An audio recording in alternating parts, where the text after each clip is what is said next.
they're not doing the Ohio exhibition this year because of problems with PSA, and they didn't elaborate on what exactly those problems might have been, but um, we are having a Cascade exhibition.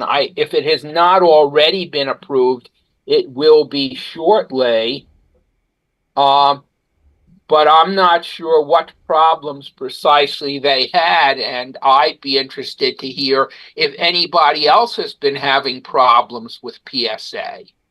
Yeah, that's a Would real you like shame. Go would you ahead, Lee. like me to name some of the problems they're having? Yes, I would. I'd be interested primarily because they're things for us to be aware of if they come back and ask us questions. Okay, I'll take just a couple of minutes if that's okay. Take it away, Hey, Lee. first of all, don't use any competition section that sounds like another division. That's Okay. nature, photojournalism, photo travel. If you want those kinds of things, use some other word, living animals or whatever. Hmm. The other thing, make sure that they don't tell you you can only accept 10% of the images. 3D is allowed to accept something like 35% of the images because when you run an exhibition, you want an exhibition and you want enough images. We don't have thousands of entries like some of the big divisions do. Make sure they don't charge you a whole lot of money for filing the filing to be one of the official PSA exhibitions. That's also an issue.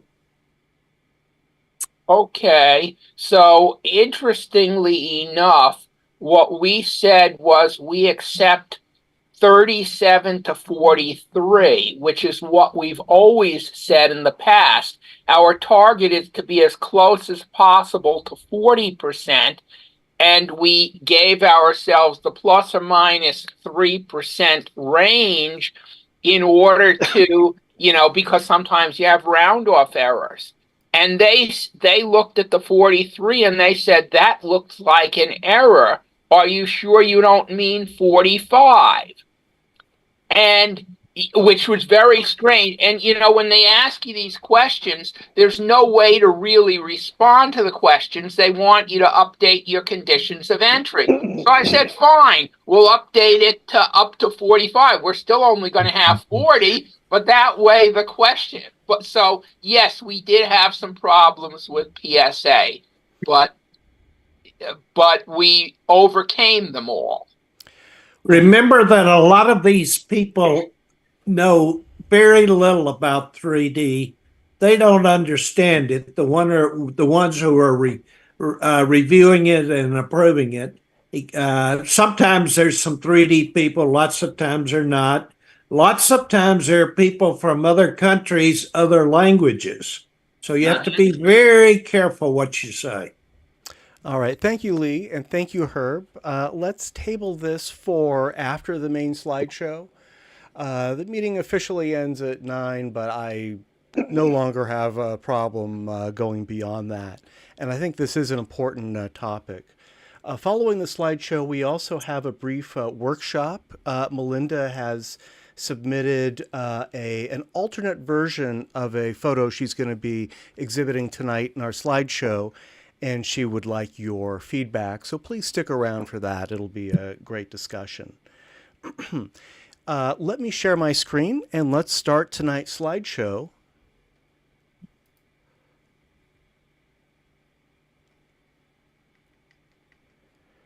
And that should be it.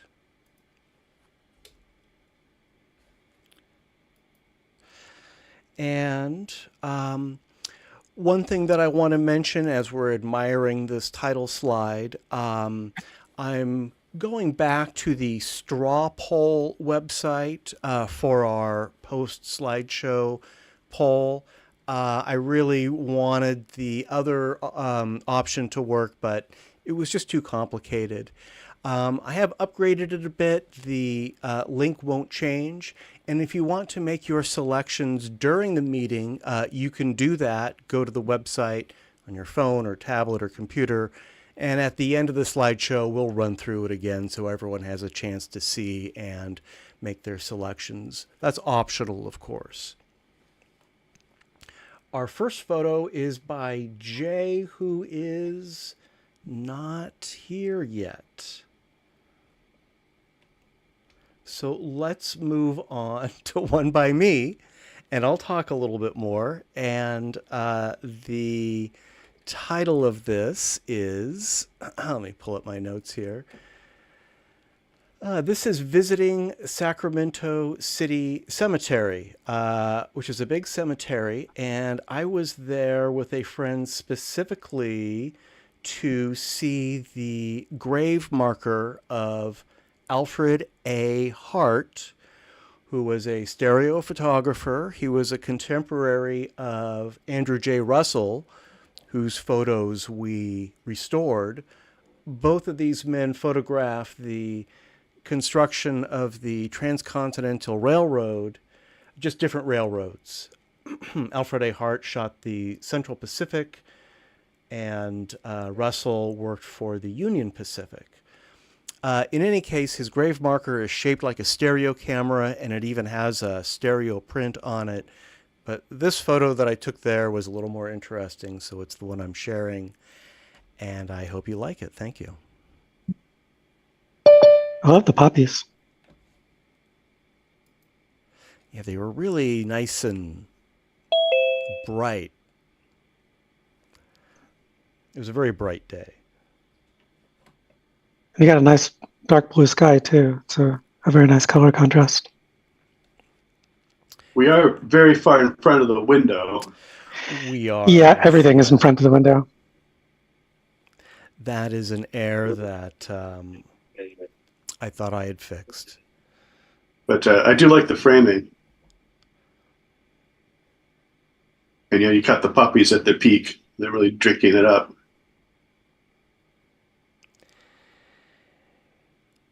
Yeah, I'm not sure what happened with my horizontal positioning. I thought I fixed it, and then I obviously submitted the one that I didn't fix. But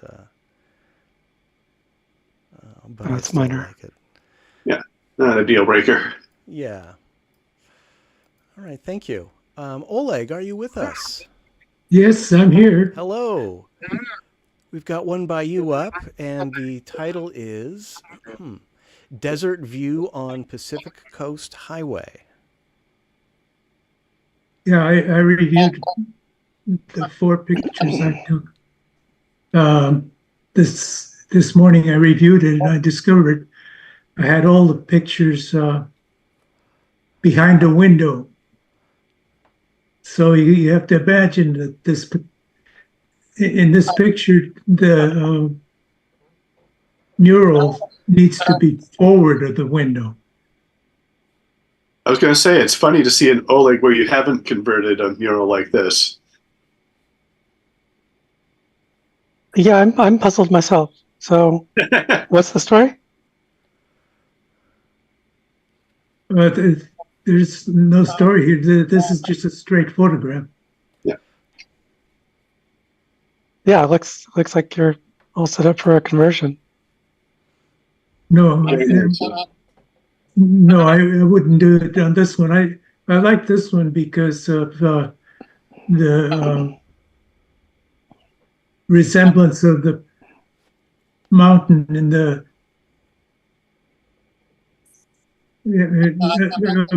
2 mountains, the real one and the painted one. Yeah, it's nice. Sharing a lot of the colors too, the yellows and the greens.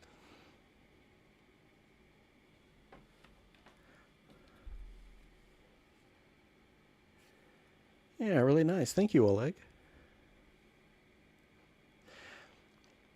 And Oleg, since Jay hasn't arrived yet, we're going to skip over his and go right back to you with one that is called Entrance to Pacific Park, Santa Monica.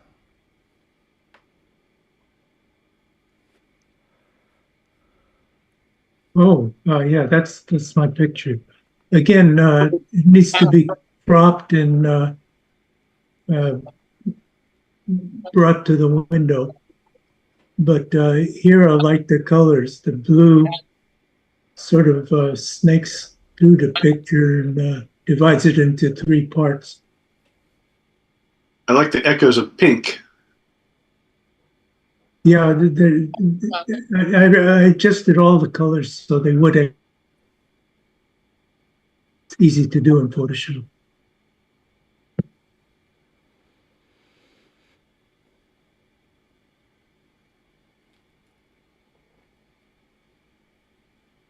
Need to put a pink car on that Ferris wheel.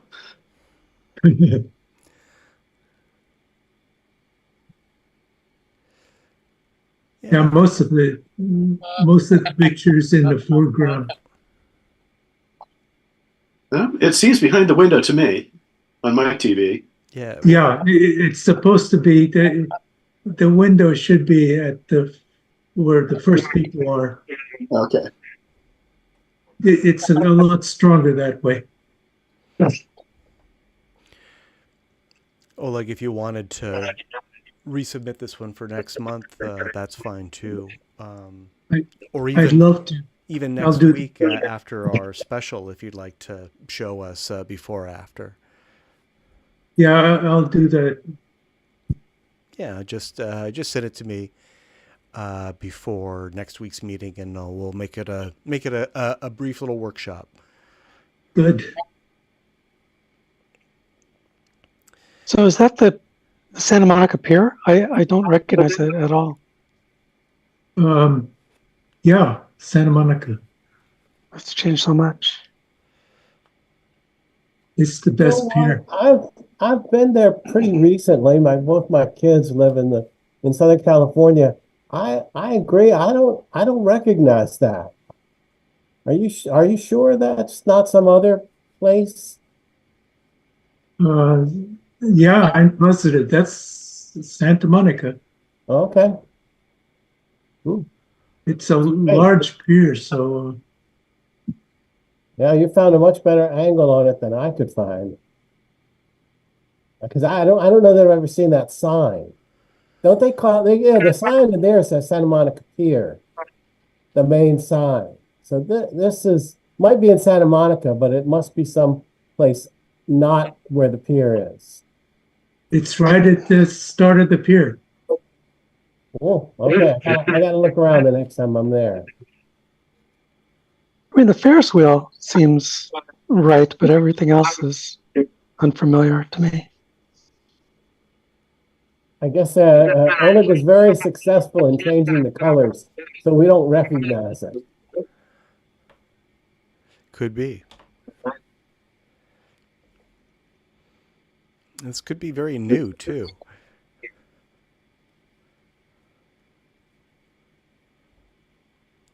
All right, thank you, Oleg. Melinda, you're up next. The title of this is Fatherhood. Yeah, so my neighborhood, again, of course. This was a cha-cha from the other day. Getting some very lovely weather, and yeah, I like how this one turned out. It was about a 1 foot stereo bass, and took a little bit of work to fix all the things that moved, but I think it worked out okay. So it was a What? cha-cha? Cha-cha, yes. Wow. It must have taken a lot of work. Not that much. I mean, the water was relatively still. I still had to touch up some things around the edges, and everything that band across the middle, where all the people, most of the people are, cars moving, and that container ship in the background, all had to be cloned, but it wasn't too hard. I like the little the crow on top of the the little donut shop. Out there in the middle ground.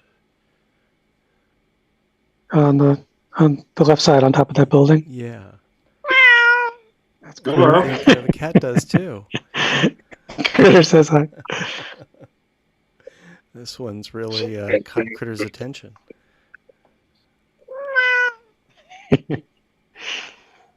She's doing pretty well. How old is Critter now? She's 18, Wow. and she's been having some serious medical problems. She was pretty close to death, but with the help of a vet, she's doing much better now. Oh, So that's great. we're both very happy that we've got a little extra time together now. Yeah.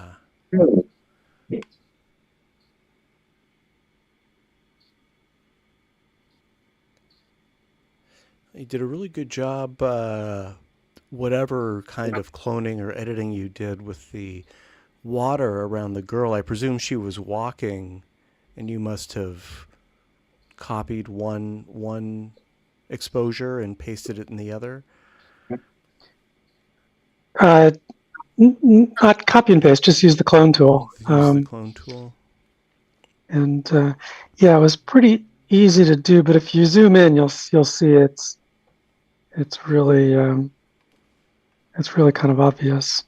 But at this distance, it's fine. Yeah, cloning her in was sort of the easy part, but cloning out the other image sort of leaves a big sort of empty billboard kind of effect in front of her. I like the composition, but the figures are so small. I wonder what it would look like if you cropped it some. I'm not suggesting cropping it for the composition, although I think you could lose some at the top and the bottom, just like Oleg's previous picture, just to get these figures a little bit bigger. Yeah, I mean, I guess I like the composition side to side. I agree that I could crop out a fair amount of the top and bottom. It came out to almost exactly 1920 by 1280, so I just kind of left it. Anything more would make it really, really wide, but that's okay too. Maybe I should have done that. Well, one thing I often do in this situation is that girl was closer to the center at one point. So in Photoshop, I would move her there, so she's more in the picture. Oh, I see. Closer to one of the thirds. Yeah, or even maybe almost to the center. She's kind of at one of the thirds right now. We've got the girl and the bike and the yacht club and the donut shop are all at the 1/3 points, more or less. For those following along on Zoom, I just turned the grid on Stereo Photo Maker so we can sort of see how these align on that 4/3, that rule of thirds rather. Yeah, I guess we could put it on 3x3. That was what I was thinking, yeah. Let me do that. Do 3x3. There we go. That's that 4x4. didn't take. Let me try that again.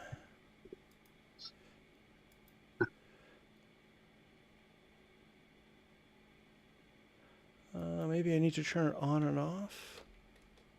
Oh, I guess it won't do 3x3, it seems. Well, I don't want to spend a ton of time on that, but oh, now I can't turn them off. Control G. Oh, Control Shift G it is now. that it? I think Control G now. Okay, got it. All right. Thank you for your patience while I you figured probably need that out. I think you need to get the more current version. The what version? The current version of Stereo Photo Maker. Oh, you know, Control G will toggle the grid, which is how it always should have been. I was very happy that he fixed that. that is great advice. Yes, I'm sure my copy of Stereo Photo Maker is probably a version or maybe even two out of date. I won't make you watch me do that, but I will do that for next week. All right, thank you, Melinda. Hmm? Let's see, we're going to skip another one of Jay's and go right to one of mine. I'm not sure if Jay is on the East Coast tonight. It's possible he's traveling. I didn't get a message from him, so I do expect him to pop in at some point, and we'll go back and view his contributions then. Until then, this is mine. The title is Raising a Sail at Lake Washington, and I thought this turned out pretty well. The rigging on the small sailboat, I thought, made a pretty good subject, and there's some action. And this was a bright day. I did hit the shadow highlights. I was invited by this friend to go sailing. I've known this guy my whole life. I had no idea he was a sailor. And indeed, when we got there, I learned that he's afraid of the water and he's terrified of falling in. So we didn't go sailing. This is as close as we got to the water. But I thought it still made a nice photo subject. There's some action happening here. Very nice.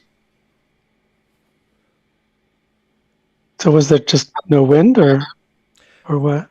There was a little bit of wind that kicked up later in the afternoon. It was a really still day when we got there. And yeah, the wind, you can see how still the water is, how smooth the water is. There's really no wind at all. I like the depth in this. It's too bad that there are no faces. Just didn't time right, I guess. Yeah, I agree. And I took a lot, I don't know, maybe half a dozen photos of this happening, and none of them had any good faces. It was just the light or the direction or whatever.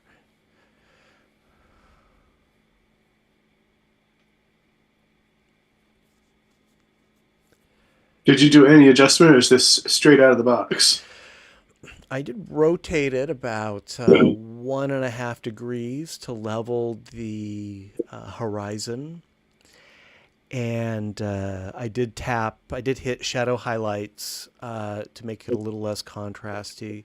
And that was it. Yeah, I took this with my Sony pair, my RX02s, with spacing more or less natural, 65 millimeters or so. Very nice. Thank you. Okay, let's see. Steve, we've got one by you next. The title is Disneyland Parade. Yeah, I guess it's self-explanatory. Pretty colorful. I'm not sure what the shape is at the lower left, but somebody's dress or something. But It looks like a veil or a cape. Yeah, it was coming through the window. So in Stereo Photo Maker, I tried to push it back to what seemed like plain. So still a lot of depth. I guess I don't remember, since a couple of years ago. I must have just run out into the street to get a picture. You weren't participating in the parade? Dressed up as a No. character. That'd be a good picture. Me in one of those costumes. What's that in the far background? Space Mountain. Oh, wow.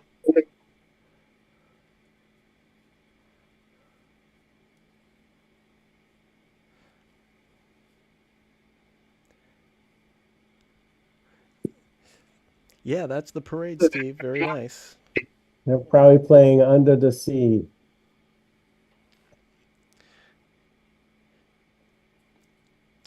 Did the Disneyland police pull you out of the way, or were you able to get away with this shot scot-free? I have no recollection of it. I think I ran out, took a picture, and ran back. And I probably saw somebody else do it. And I said, okay, if they can do it, I can do it. You know, they want to keep their customers happy, so you can do minor infractions. I wonder if you could crop the crowd, the spectators, out of the right side of the image. I wonder if the photo would be balanced that way.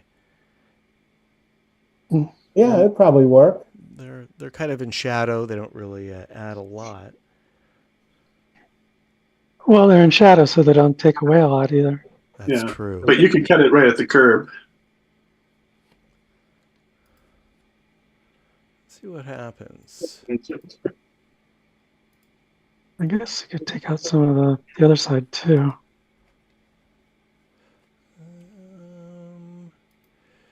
Let's see. If I were to just try it.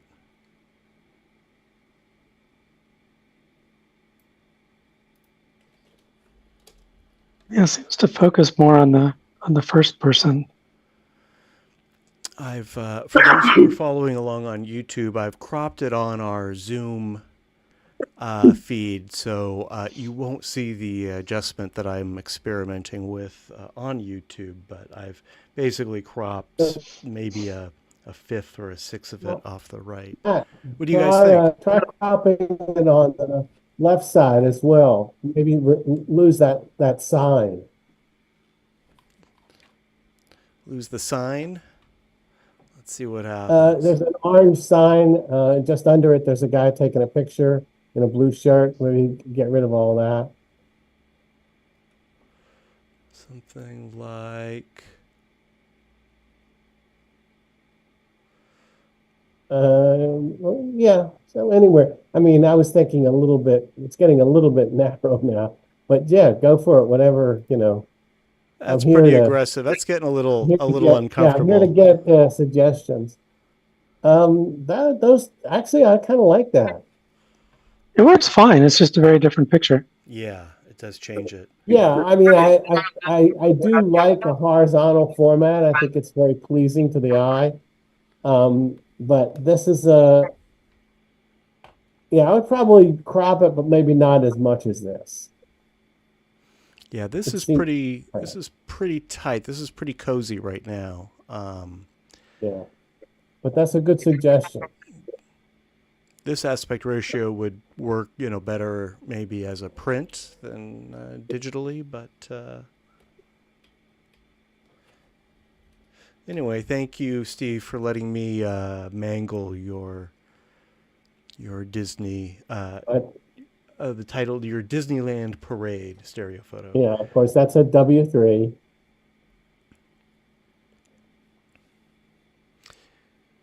And I do see, what is that attraction in the upper left-hand corner? It's part of Tomorrowland.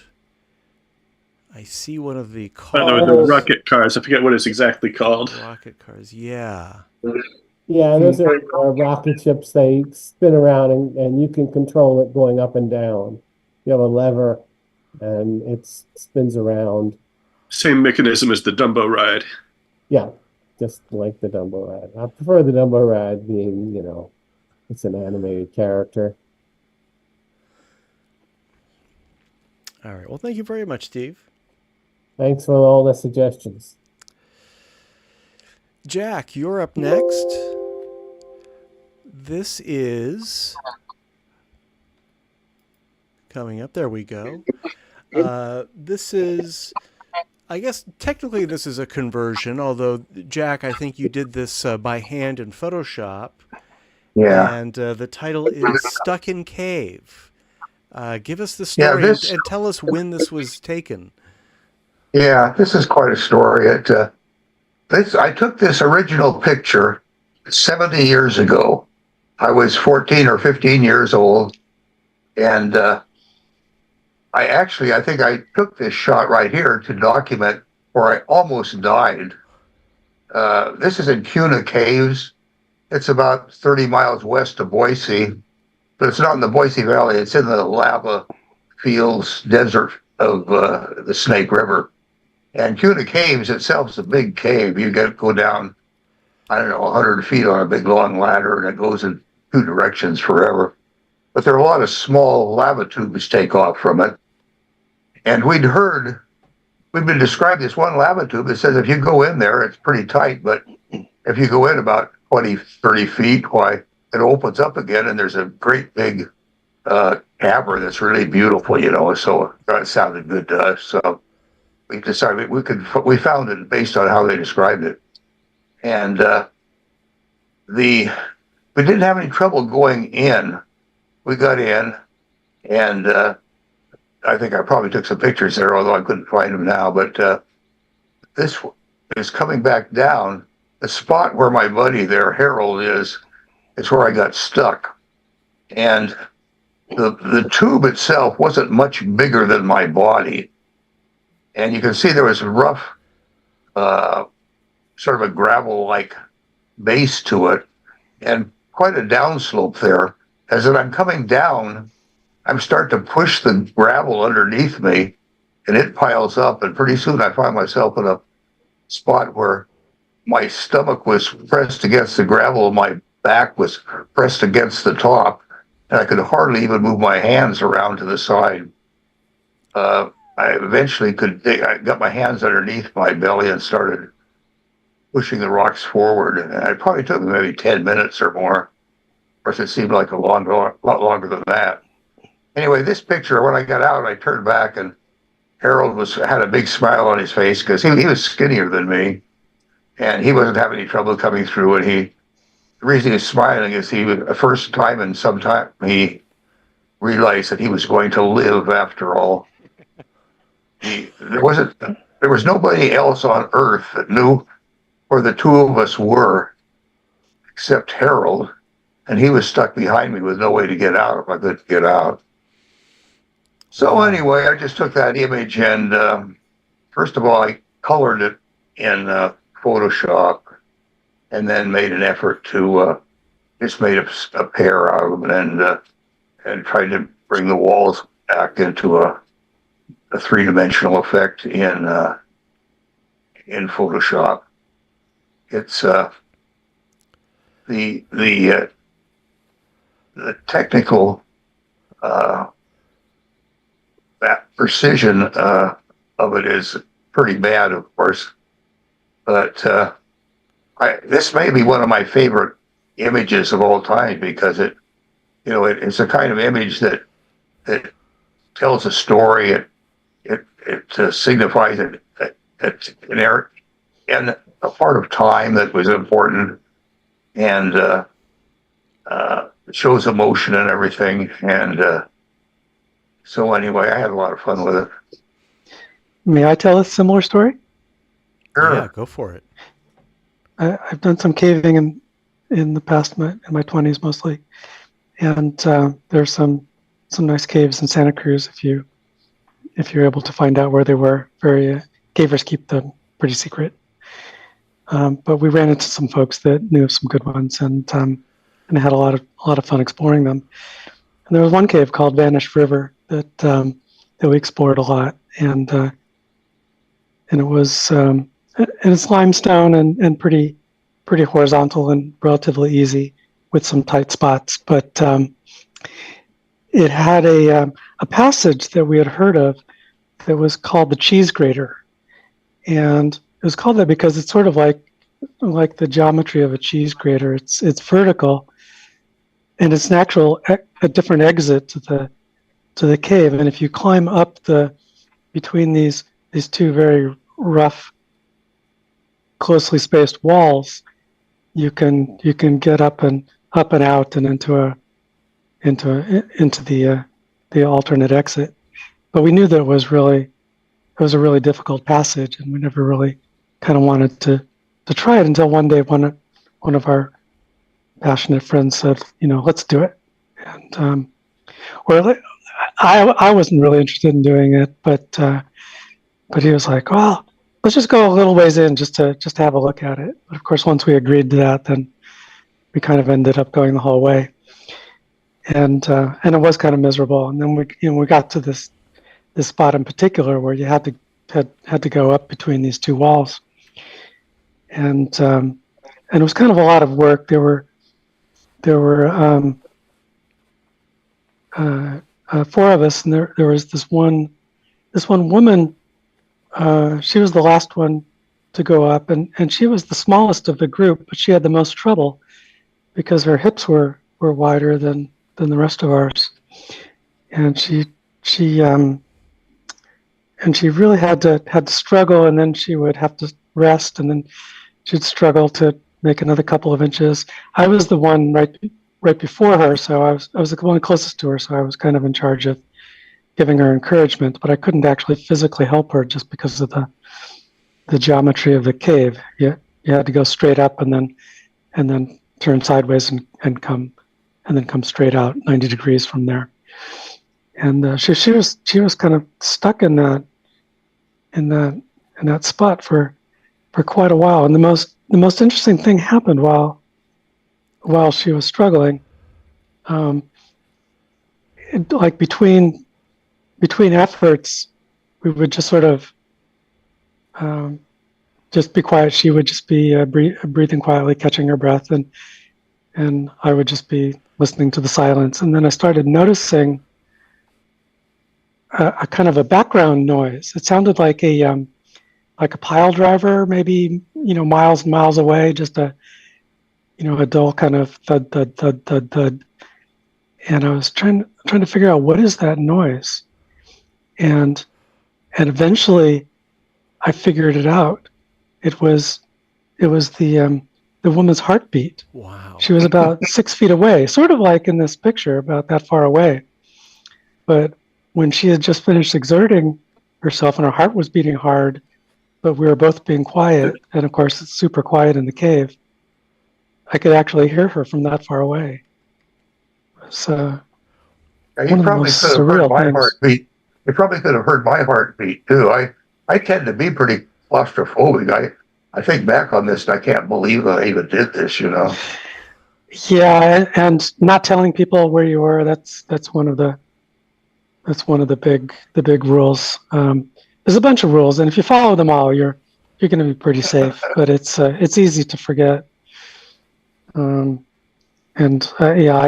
screwed up much worse than this once when I broke every rule. I don't know what came over me. Mostly I was pretty good at following the rules, but yeah, it's I was never very good at rules. Yeah, you need to in caving. It's a beautiful sport. You can make it as safe as you want, but it's you don't but when you screw up, it can be so frightening. It's there were a couple times when I thought I was dead. Oh my God. But and these were pitch black caves, right? Always, yeah. Not your own light. Yeah, the only light in there is what you bring with you. Right. Now, Jack, I'm curious about the original photo that you took, the 2D photo. So you must have had a flash on the camera, right? I knew somebody was going to ask that, and I got to thinking, and to tell you the truth, I can't tell you for sure, but I think that probably was a flash. And you've probably used shadow highlights or something to bring out the detail in this. Yeah. And was I this was a right on the scan of limit of what I could bring out. It looks like you got a lot of detail. Was this a scan of a slide or a print or a negative? I think it was a photograph of a picture of a slide and I don't even know. It probably had been rephotographed 2 or 3 times, and I don't even know what the camera was. It was, like I said, I was 14, 15 years old, and it was probably the most expensive camera that I could afford at the time. But I don't think they even had 35 millimeter yet, did they? And 70 years ago, I don't think it was 35 millimeter. That would have been before my time. Yeah. Well, they've had 35 millimeter movies for over 100 years, but I don't know about still cameras. I mean, yeah, I'm talking about the standard 35 millimeter camera that everybody used for decades. I don't think it was quite available yet then. Well, of course, the Golden Gate Stereoscopic Society was once the Oakland Camera Club, which was once the Miniature Camera Club. And by miniature, they meant like 35 millimeter format. They didn't mean like little spy cameras. So this could have been 35 millimeter. That was, that would have been in the 30s. I'm talking about the Oakland Camera Club. So who knows? Yeah. But The thing I really like about this is, as I look at this picture, there's so much there that it tells me about, emotion, what was happening, and details that I'll never forget the rest of my life, Yeah. even though it was 70 years ago. And it's just sort of a miracle that, you even end up with a photograph from that exact spot at that time. I'm surprised I even stopped to take a picture. we're all kind of foolish at that age, Yeah. Well, I think it's a great subject for a conversion also. This is the way I really want to see it, Yeah. with some depth. I hope everyone's seen Sanctum, one of the better native 3D movies of the first boom. Sanctum. I thought you were going to mention Ace in the Hole. Oh, it's not a 3D movie. No, I know, but it's appropriate. It's terrifying, yes. What year was Sanctum? I want to say 2016, 2017. They used the Pace camera system, James Cameron's system. Oh, I haven't come across that one. No, I'll loan it to you. It's really good. Yeah, that is not one that I have in my collection. It sounds Claustrophobic. pretty scary. I mean, I'm already a little freaked out just hearing these stories, so Yeah. I'll have to watch it in. When I was a boy, we drove by the Ace in the Hole setup, and I thought it was real. Yeah. Very scary looking cliff dwellings.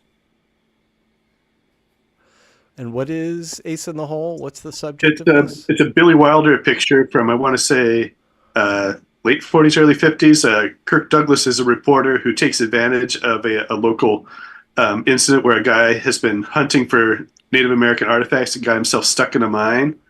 And Douglas needs the work, so he instead of finding an easy way to save him, he thinks a really complicated way, and then tells all the other media, and it becomes this giant circus with a Ferris wheel and everything. Just everybody comes. Okay. And it's as hard boiled as Wilder almost ever got. Well, Yeah, it's probably his most cynical movie. Yeah. Kirk Douglas is not heroic in any way, although he is the hero of the film. Good description you gave. The movie had another name, but I can't remember what it Carnival. was. The Big Carnival. Okay. It's a great movie. I mean, I highly recommend it. I've seen it a couple times recently on TCM. Yeah, it's quite good. I'll keep my eyes open for it. And at least that person in the cave told someone where they were. Obviously, Jack. Yeah. Could have learned from that, but you survived to tell the tale. So. Well, they probably could have found us in 2 or 3 days they decided we were gone. They'd send airplanes out and find out where we parked the car, and then in a day or two they might have figured out which tube we went up. But I'm claustrophobic enough. I'm not sure there would have been anything left of me by then. Well, glad you made it out, Jack. Great photo. Me too. And in fact, I think we got some more caves coming up in a little bit. But before that, let's see. Oh, you know what? I might have. Oh, I think I might have these out of order. Okay, I think these might be out of order. If you've downloaded the files, let me see. Oh, I know what happened. Okay, never mind. I think we're back on track. I just confused myself there for a moment. We are now looking at one by Oleg, and the title is Welcome to Spring at Hillview Estates. Yeah, Hillview Estates is where my brother lives. This is his next door neighbor had those flowers. And seeing this, how the mountains didn't have any wildflowers, I went around the neighborhood here and tried to see what I could find in garden photos. This too is too far back. Needs to be the front should be on the bottom left, should be forward of the window. Picture would be much more interesting than.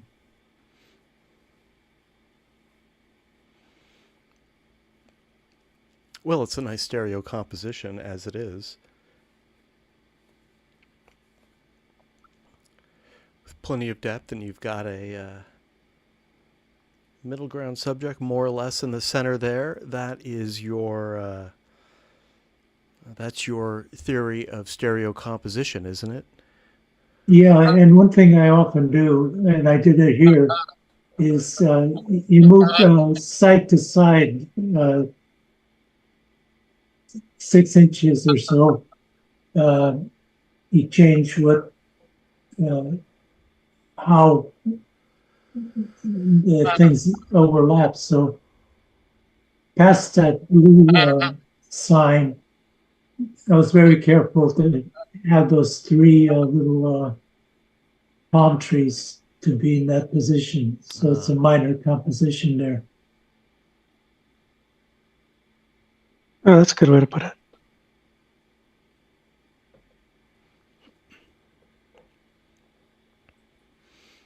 It's kind of a virtual frame. Yeah, I always try to have every sightline end in something interesting. And it contains a vanishing point, which is nice.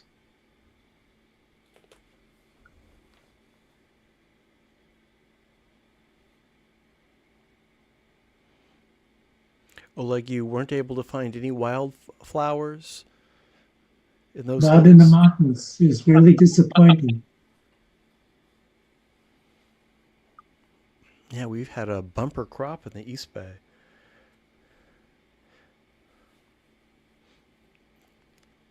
Yeah, I should have stayed in California. I mean, in Northern California.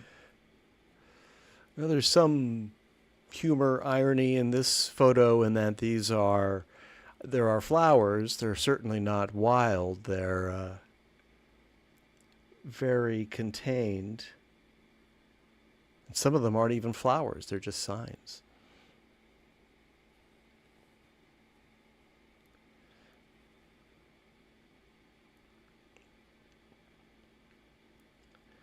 All right. Well, I think this one works. Thanks, Oleg. Thank you. I've got a conversion and a story behind it. Actually, that's the conversion. Okay. The title is Immersity Conversion Richard Truly Aboard Space Shuttle Columbia. Now, we had a 2D to 3D conversion workshop a few weeks ago that Peter Sinclair hosted for us. And I was inspired by that to go back and to try to convert this photo, which I had run through the LeiaPix converter before and had unsatisfactory results. Now, of course, I didn't take this photo.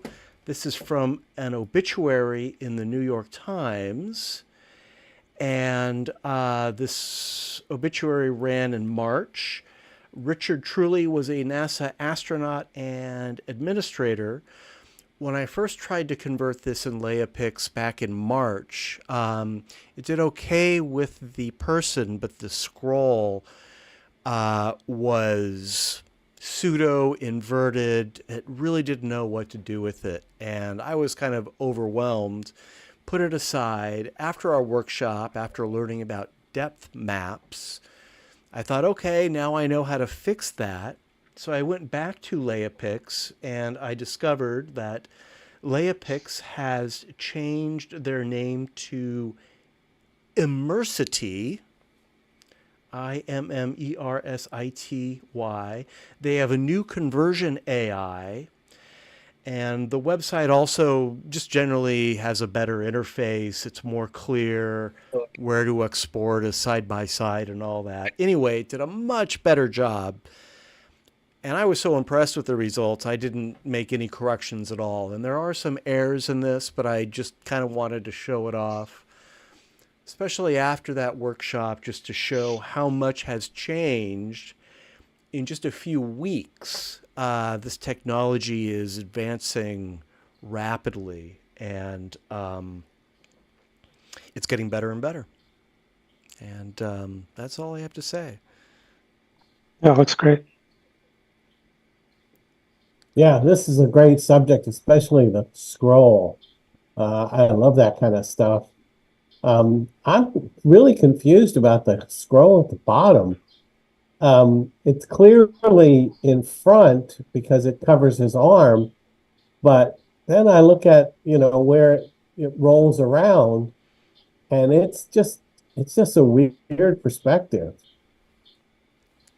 It is, yeah. It sort of looks like the scroll gets a little wider at the bottom, the way it rendered it. Yeah, I wonder if it like twists towards you. It's weird. I mean, it looks wrong even if you look at a flat image. Yeah, it's curling back toward us, the tail end, I think. Yeah, the crease just looks kind of weird. It's behaving Yeah, oddly in zero G. It doesn't even look like the front of the paper and the back of the paper line up. But I guess it does. Maybe the 3D is not quite reflecting that correctly. Yeah, I think it made a small mistake. Yeah, but on balance, it's great. The edge of that paper, the one that you can see the writing on, needs to be farther back. But then the bottom of the paper is probably about in the right place. Yeah, the conversion, it was really interesting, I thought, how it positioned. It knew to put that scroll where it meets the frame. It knew to put that right at the window. And the error that you're describing, where that sort of bottom of the scroll is just sort of coming out too far, I think you're right. I think that would be pretty easy to fix using by adjusting a depth map, as Peter had shown us. I think if we were to just darken it a little bit, it would push it back to where it would look a little more natural. The real I'd say error it's worth is giving it a shot. It's pretty cool. Yeah, I'm very impressed that that it knows where to put the shadows on the surfaces, that the shadows aren't floating like their own objects. that's a good point. I had noticed that too. It seems to have an idea of, what how a shadow would behave. The real air that I see is behind the astronaut. There are these sort of microwave oven-sized boxes, and you can see that the conversion Oh, sort yeah, of you're right. has it. They're an angle, and in the conversion, they just sort of merge into the wall, where really there should be some space behind them. And I think that would be a pretty straightforward fix, also. There's also Uh, something happening with his right knee where it's turning into part of the background. yeah.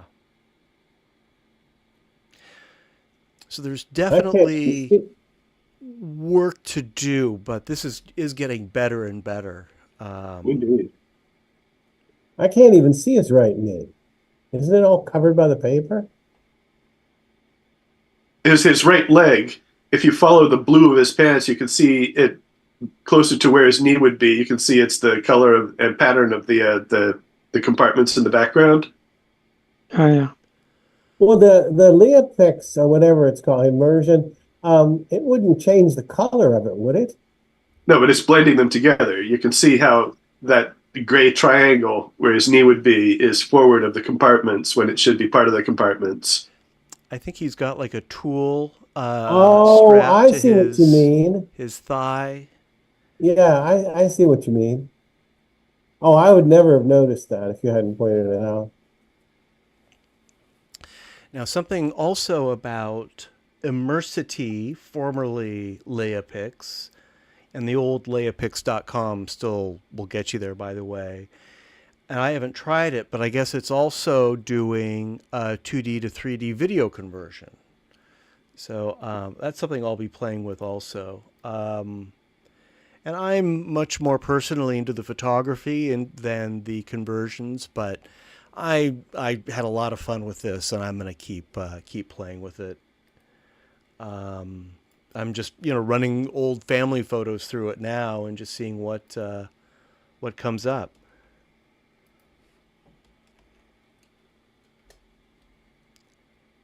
And I'm going to put it's immersity.ai is the new website, but the old website will still get you there. And I just put that in the chat for anyone who's interested, who wants to play around with this themselves. And I encourage you to give it a try.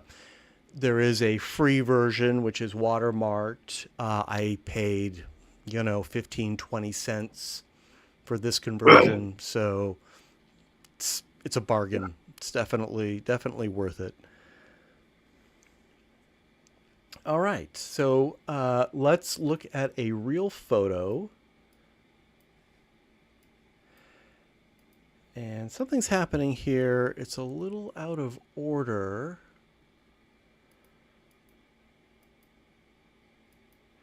This is, we're looking at one by Melinda now. It'll be popping up on YouTube in just a few moments. And the title is Rhythmic Dance. Yeah, it's just this some kind of event in the Presidio when I was walking through, and took a couple of snaps of these dancers and drummers. Don't really have anything to say about it though. Did you use the hydrogen on this? Yes. Yeah, because it's a little shallow. Yeah, and I zoomed in a bit. I mean, how close was I? I was probably within like 6 or 8 feet of this woman, and then by zooming in, I got more depth, I thought. But looking Looking now at the adjustment view, I guess there's not very much depth. Normally when you zoom in, you get less depth. Thing. Sorry? Normally when you zoom in, you get less depth. I seem to get more overall depth when I zoom in. That's just been my experience, but I guess maybe not in this case. Theoretically, if you're going to cover the same area, in order to get that area, you'd have to be closer. So if you went back and zoomed in, there's automatically, because you know, it's like a tracking shot in the movies. You can see the foreground moving faster. I mean, it's like Walt Disney's multiplane camera. So getting closer to something is going to give you more depth than getting back and then, or you know, Hitchcock's Vertigo stairwell. Yeah, perhaps. I hadn't really thought about it. But now that I look closely, I get so close to her. I would be nervous getting that close to somebody. Fear of bothering them.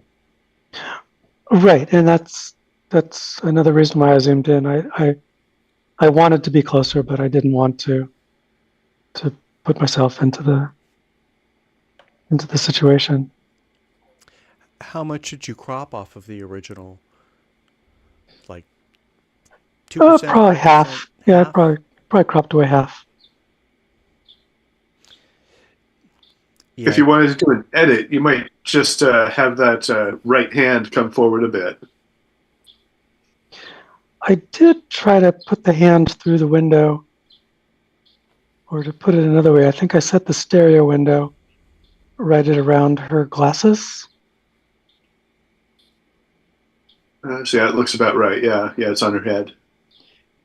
But so she probably. Seriously, it's also converged on her hand. Yeah. There's just not a lot of depth. Now that I'm looking with the easy adjustment window, I can see there's just very little depth. What about the hand? You said you adjusted the hand? I tried to put the hand as forward as possible without putting her body in the intersecting the window frame, but I didn't look to see where it ended up.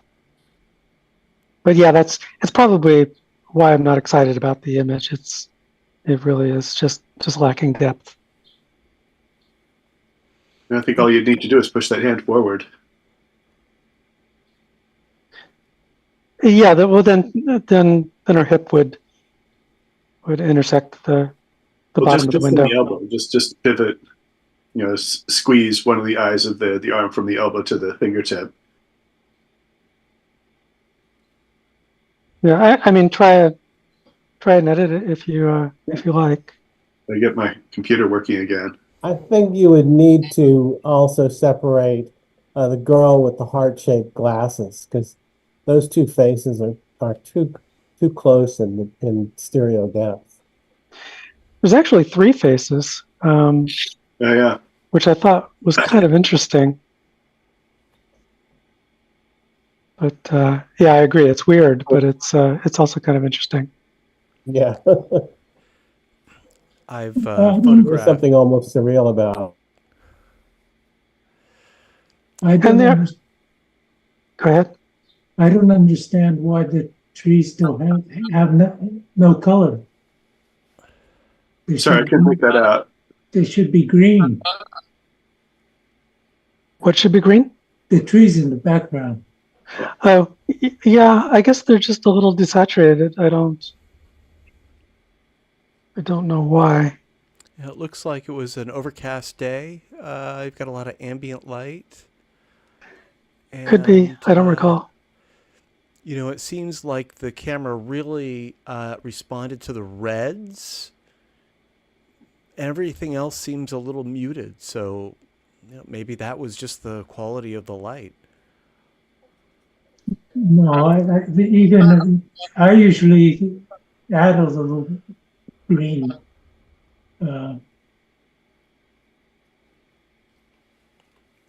I'm sure you could It saturate does them a look little bit more. natural.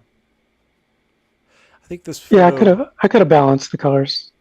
I just wasn't really super excited about it. I mean, I like the composition, but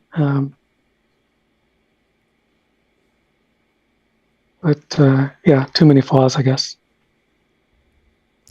Yeah, this photo also shows, unless they're professionals, how hard it is to shoot people who are dancing, any sort of like a synchronized exercise like this. It just shows how out of step people really are, and you don't really see it until you take a still photo of it. These It people was should interesting probably all though, have the same the dance that pose. they were doing. I mean, they were all kind of doing it pretty much together. So it was kind of mesmerizing to watch. Yeah, they seem more in step, in motion than in a still photo. Well, thanks for letting us pick this one apart, Melinda. No problem. Definitely has does have something going for it. All right. I think I'm back on track now. I'm going to navigate over to one by Steve. We're at number 14 here. El Cerrito Trumpet Vine is the title. This is just on one of my regular walks around my neighborhood.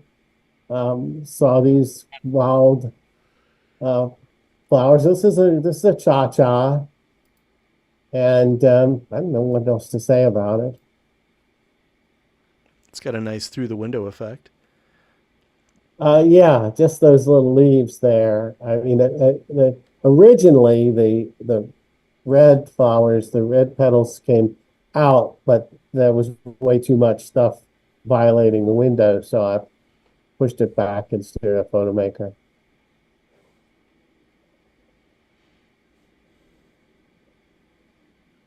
Yeah, pretty nice light too. It's a bright light, but it's nice that the blossoms are in shadow, not too hot. Yeah, thanks. Good separation too. The background isn't too far out of whack. Yeah, that's a good point. There isn't a lot of parallax.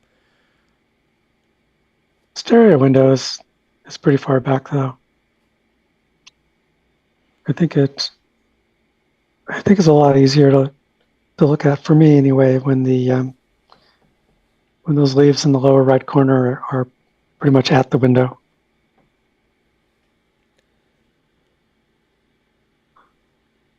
Yeah, well, I was trying to avoid the leaves that get cut off at the bottom of the frame from extending out the window, if I understand what you're saying. Did you consider cropping this one a little more tightly, Um, like it as is? I don't remember. I'm trying to remember if I did crop it. I think I did crop it a little bit.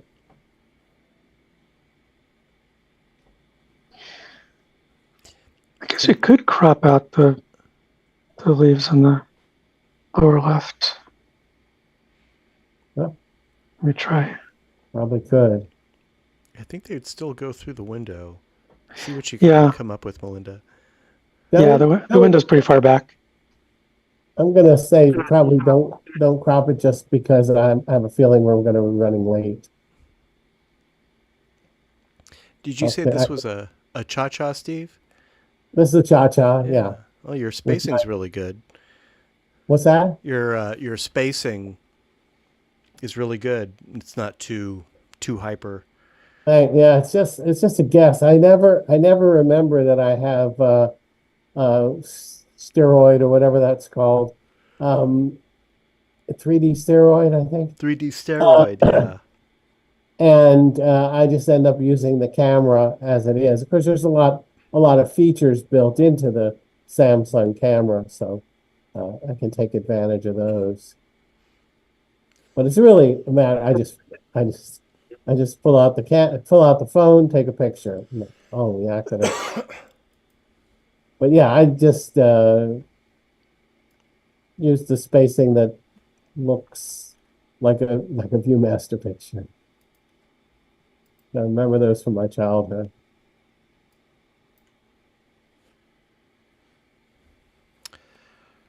Well, thank you, Steve. And speaking of cameras, this is a cha-cha, of course. But something I have in my notes to announce is, and I think many of us have probably been following this on the various message boards and discussion groups, but Acer is a computer company. They make monitors and laptops and whatnot. They have a line of what they call spatial monitors. Spatial Labs is how they're branding these. And these are like the Lume Pad 2. These are auto stereo 3D without glasses displays. And they've also announced a digital stereo camera. And I haven't read too much about it. I saw some pretty unconvincing reviews on YouTube, but I've just put a link to this camera in the chat. If anyone is interested in exploring it, if anyone has done any research about this camera, something we can talk about after the slideshow or maybe next week or something.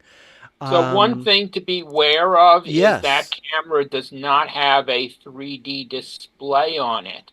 So you take your pictures and you don't know how they turned out until you get back home, and then it's too late to do anything about it. Very interesting. Yes.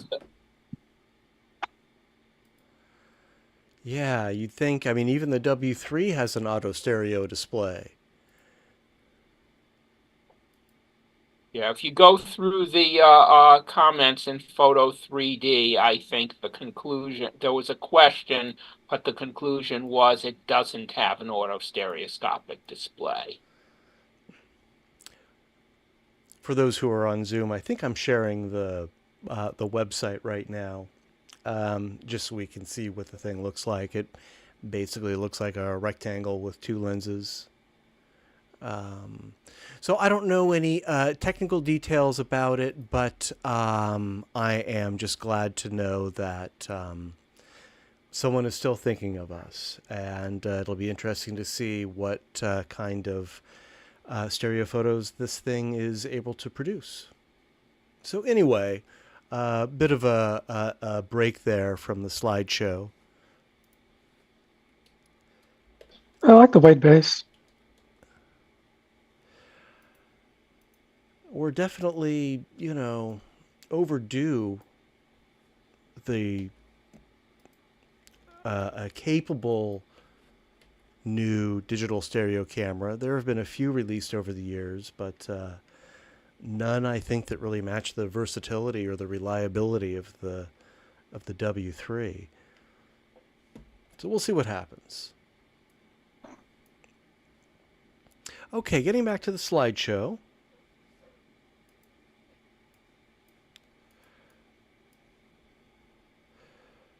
Oh, next is one by me.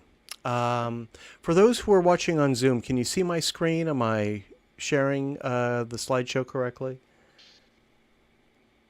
Yes, you are. Okay, great. It's another cave. We got a lot of caves tonight, although I don't really have a story behind this one like Melinda or Jack. This is mine. This is a lava tube at Lava Beds National Monument, which is on the California-Oregon border in Modoc County. I have been exploring and photographing these caves in stereo for about 15 years now. This is my fourth trip up here. I have family in the area also, and some of you have seen my cave, or rather lava tube photography. These are developed caves. It's unlikely you're going to get buried or lost or anything. You can be in the pitch black for an hour, and then like a a family will come walking through. So I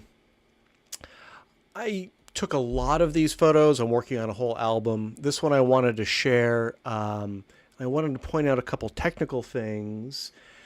In the past, I've used external flashes to illuminate my cave scenes. And I took my Sony RXO2s, my little tiny cameras, on this trip. And while setting up, I realized that you can't sync a flash to them. There's just no way to do it. But they are extremely light sensitive. So I took this on a tripod. The ISO was set at 8,000, and I used a flashlight and just a little like LED lantern to illuminate this space. I think it did a great job. There was a little bit of grain, a little bit of noise. Photoshop Creative Cloud in the Camera Raw filter has a new AI-based noise reduction tool that just did wonders. There have always been these noise reduction tools in Photoshop, but they kind of make the photo really soft. So, an interesting question about that, because Yeah. there's a whole bunch of confusion. Would using an AI noise reduction tool count as an AI generated photo in a competition? Good question. If you were to compare the two side by side, this version and then the version that I didn't run the filter through, I think the original version would be more than okay. So I would argue that the AI noise filter was probably unnecessary. The version that had the noise had, some texture to it, some grain, not really objectionable. But really, especially with Photoshop, every tool seems to be getting AI enhancement. So is it even going to be possible to edit a photo without some AI touching it in one way or another? I don't know. I mean, we've had content aware fill forever, and I don't know if that counts. We never called it AI. Right. But it's... I'm going to guess that since AI can generate an image from just text, and it's taking the image from somewhere else, but I think that's what everybody's concerned about, and not just using AI to improve an existing photograph. It's just another tool. It's when I don't know if you've been following something completely on its own is what they have to protect against. I don't know if you've been following the reviews for the 4K releases of Aliens and The Abyss, but Cameron went in for some heavy AR enhancement on those, and there are people who are very upset about detail that just shouldn't be there, or detail in the background that doesn't make sense from frame to frame. I don't know why filmmakers do that. Those are perfectly fine films as they were presented. Lucas gotten a lot of hot water for that too. In a different way. He wasn't leaving it up to an algorithm. He was doing it more or less manually. That's right. He was hiring people to do it. Yeah. But again, it was a film that was a series of films that were immensely popular. You don't need to make something new. Don't go back. People say that a lot about sequels, right? Well, I'd say that's different though. I mean, yeah, you're reusing some kind of asset, but you're not remaking a movie. And there are remakes. I mean, I just never quite understand why people get upset when somebody makes a remake or a reimagining or just any kind of Well, the old New saw is take. that they should remake bad movies into good movies, and what they tend to do is the other way around. But nobody's going to give you money to remake a bad movie. Yeah, Well, they just want gets another even bite at the more- apple. It gets more insidious if they remake, say, remake Star Wars, and then you can't find the original version. Right. Versions that are for sale are the remastered versions, which have been altered. And you Right. go, no, I want the one that I saw in the theater. I want to I get want to that know I'm not going memories crazy. back. I know how I remembered it. I probably should have Anyway. brought I mean, both versions. you get to remember it any way you want. It's I just don't I understand don't think how. I have that much control over my memory, honestly. If that were the case, then no one would ever buy a DVD. Yeah, I don't know. I just don't understand the idea of how somebody can ruin a work of art that's already existing. It's just it's still there. It hasn't changed. Yeah, But Steven Spielberg in the ruined case E.T. of these movies, they don't exist. You can't get a 4K scan of the unprocessed version of these movies. Yeah. I mean, you could have at one point. How So would maybe you you missed your feel? chance. No, You no, can- you never could. How would Really? you Okay. feel if This was Picasso- always a standard def letterbox DVD. It was never even anamorphic. Yeah. Well, It could be a bad business decision by the We'll see. studio. We'll see. I just yeah. Matt, back to the subject. yes, Do any of these lava tubes have ice? some of them do. Yes. I visited one this trip with ice, although I didn't photograph it. The ice is now behind bars to restore it. On a trip in 2018, I got a beautiful photo of a very rare experience of a cave icing over that didn't usually ice over. It was a rare, kind of an early spring snowstorm. So yes, there are pools and ice patches in some of these. I am working on an album. I'm going to publish a book, kind of a vanity project, At this point, I've actually visited and photographed in stereo all of the developed lava tubes at Lava Beds National Monument. And in that, I will be putting some of these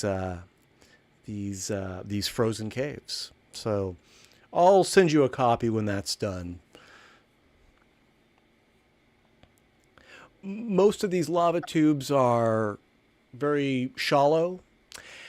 And even though this one was pitch black, the one reason I love exploring them and photographing them is that many of them have skylights. They're close enough to the surface that a hole formed, so you have natural light coming in, so you can see, and you have natural light for photography also. And I'll be showing some of those at future meetings as I put them together. Speaking of another photo of mine, the conversion, Mike Schoenborn has a message in the chat regarding the right knee, that conversion error. It is, in fact, it's a gray metal box strapped to his leg, and there's a link that he posted in the chat that has a better view of exactly what it is. And you can see, yes, it should be separated from that that background, that wall, or that door, or whatever it is.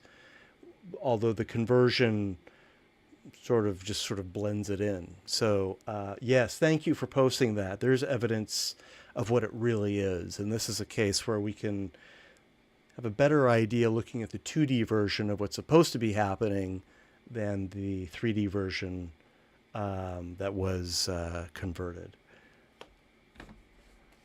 Nice. So not a mistake. Well, it sounds a little more complicated than that, but interesting. Thanks for the photo. And Yes, thank you. Okay. So moving on, I think that's the last cave we have tonight. Steve, we have one by you coming up next. And the title is Point Isabel Park. Yeah, this is right behind Costco. Is there some problem where the separation, the border between the two pictures? There is, yeah, I do see that. Is Yeah, that up in, by a couple pixels. is that in my source? Because I thought I was really careful on this one. Yeah, it looks like a few pixels from the left image bled over to the right. Huh. I wonder if I sent you the wrong version. It's not a terrible flaw. I don't find it distracting on my Lume Pad 2 myself, and otherwise since we were it's comfortable to view. Yeah, my wife and I were just shopping at Costco, and I said, "Oh, the sunset's pretty nice," and we went, and it was probably the only Costco that's on the water. And so all I had was my Samsung, so I took a Cha-Cha, and then I, went into Affinity and skewed the water, and I adjusted the windsock, and also lightened up the rocks. They Is that were. a squirrel by the windsock? Say what? Is that a squirrel by the windsock? I don't know. Something moved. Yeah. Oh yeah, I missed something. Oh. Something sticking up in the left eye that isn't there in the right eye. Yeah. It's. I think it was probably. It's probably not something moving, but me just making a mistake in cutting out. Yeah. Because in order to make the water, because the water, you can see it was pretty choppy, and the water was moving quite a bit, and so I just took one and then skewed it to give it some depth, and so I had to cut out around the rocks, and I think, yeah, it looks like I made some mistakes there. Yeah, it looks like you put it on top of the rocks on one side. Yeah. But it's good. It's a great stereo effect. Thanks. Yeah, that windsock really helps.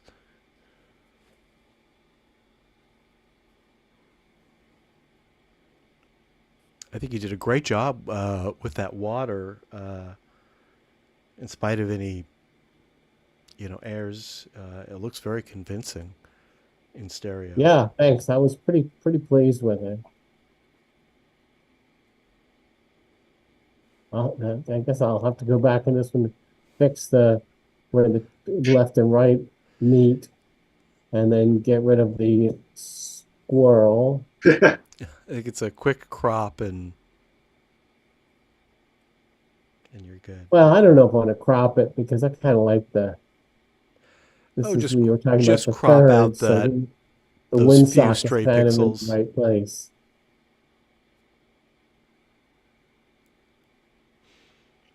So Point Isabel, of course, is a dog park. I guess all the dogs had gone home. Late in the day we for the were dogs. lucky. There weren't a lot of dogs around that day. It's a really nice dog park.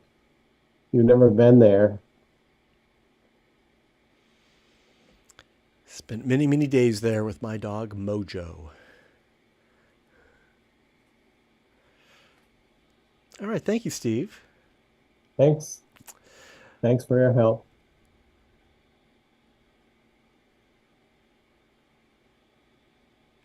Okay. Melinda, we've got one by you next, and this is the one that we will discuss in our workshop after the slideshow. And the title is Bridge Painter. Yeah, so I was here at Baker Beach with some friends who are gonna get married soon. They were sort of scouting out the area, and there's this woman tucked away behind these tree roots. There were actually a number of people doing watercolor, so I think they were part of a class, and she was all bundled up, and I just kind of liked I liked the situation, and it was challenging because the contrast was super high. So in the original image, um, the whole area with the woman is almost completely black.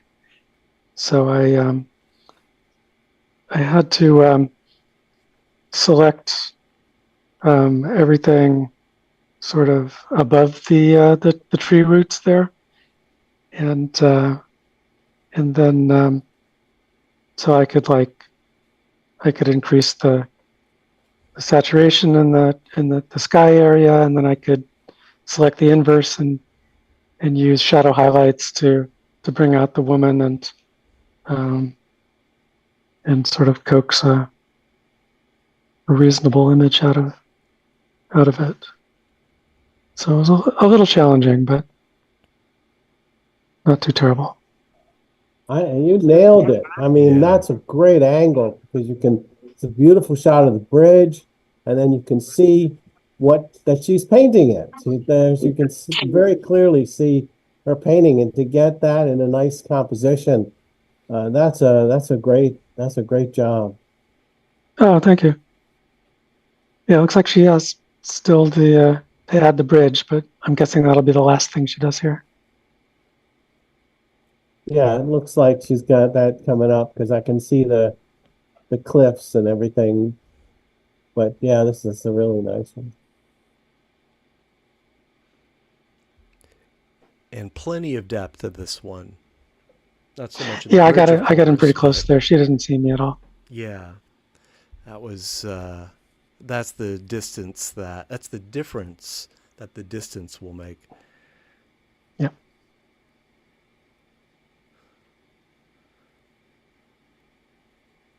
Yeah, that's really what the hydrogen does well.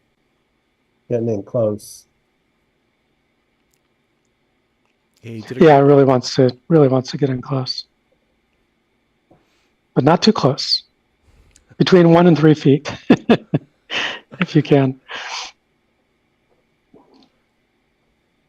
Yeah, you did a great job getting the detail out too. Getting her out of the shadows.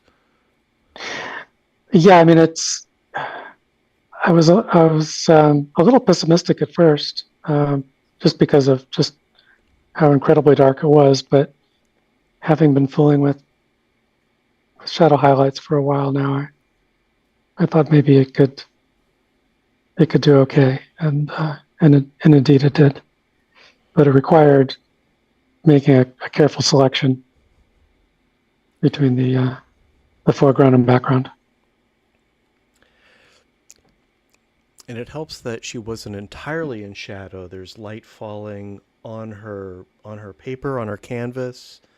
There's light falling on the branches in front of her and to the side of her.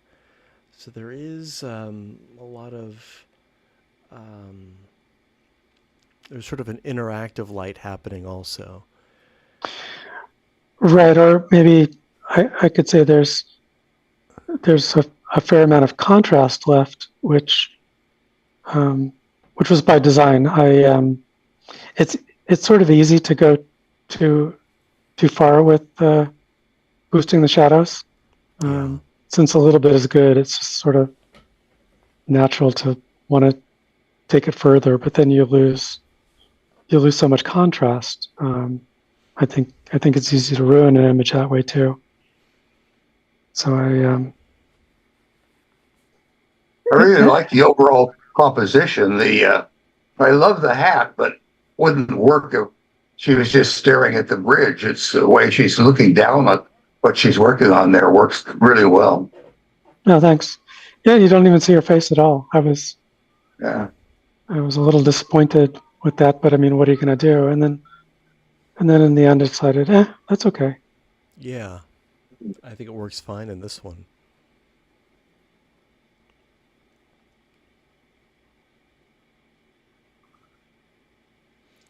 Very nice. Thank you, Melinda. And we will be revisiting this one after the slideshow.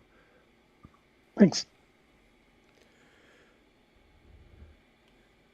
Before that, though, we've got some more to enjoy, and this one is by Oleg. Freeway Cutting Through College Campus is the title. Yeah, and here's the fourth picture, and the same problem. I'm too far. It's too far behind the window. It's extreme, but I don't think it's uncomfortable. Well, the thing is, what's interesting is the background, and it's too far away to really register. The background has the mural in the background has a vanishing point that's same as the vanishing point of the foreground. The tiles in the foreground vanishing in the same way. Ah. So that's what caught my eye. Oh, I see.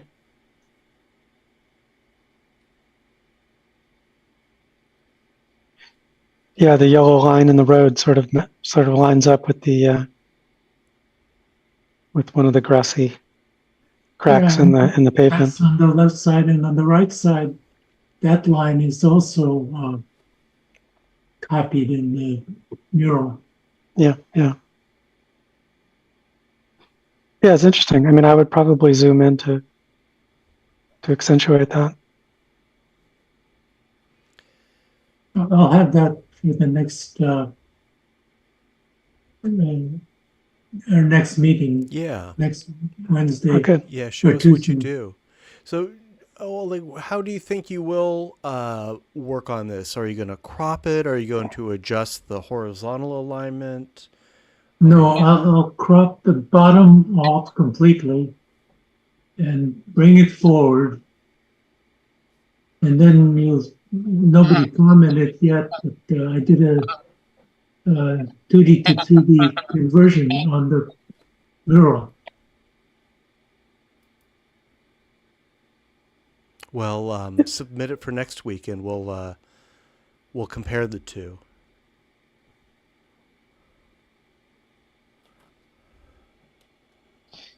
The exposure in each eye of the mural is it's got a pretty big difference. Yeah. The left eye is pretty dark. The left eye looks good. The right eye looks a little washed out. Yeah. Or no, other way around. I'm looking Right. at this. The right eye is darker. Yeah, the darker one looks better.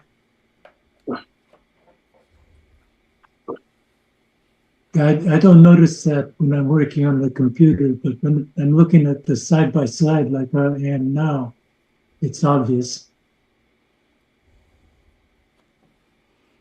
Well, that's what we're here for, Oleg, to point out all the flaws, make them obvious. I mean, I always think all of my photos are perfect. I need you guys to show me where I've gone wrong.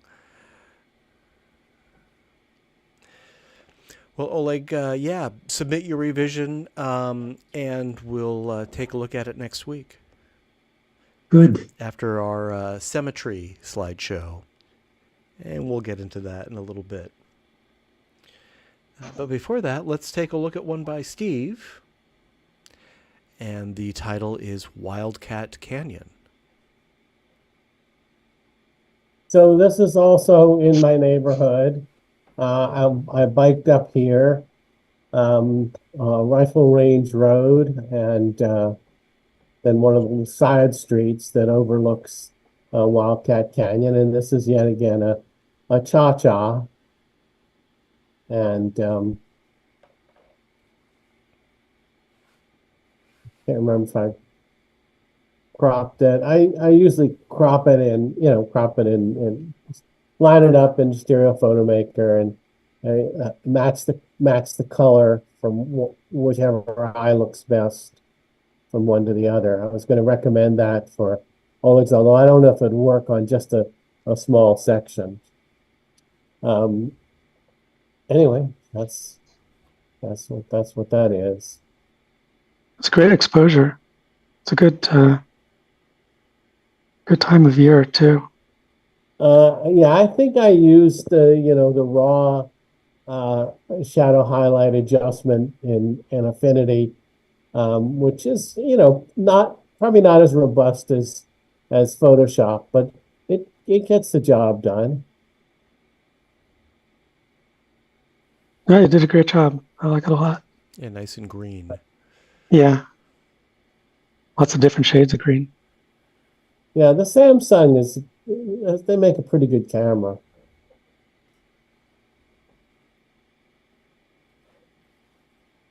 My dad would say you got to turn that eucalyptus into a redwood. Is he just a fan of redwoods?